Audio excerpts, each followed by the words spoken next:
Ahoy FirstMate users! Today, we are going to give you a demonstration on how to use the maintenance features built into the FirstMate application. We will start off on your profile page inside the app. Click on the boat you would like to manage.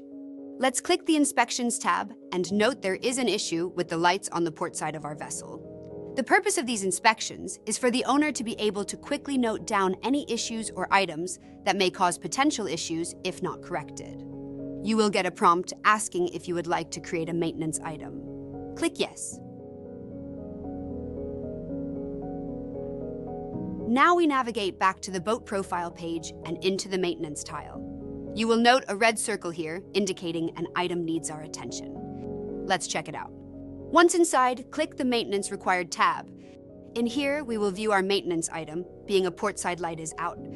We have now replaced it and can mark this item, complete either add a photo of an invoice or simply our notes for completion.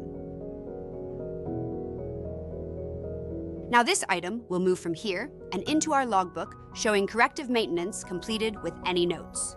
Let's take a quick look at the item inside our logbook. There it is neatly positioned in the event I need to view it in future. I really hope this video tutorial helps. Remember to like and subscribe to our channel for more feature highlights and tutorials.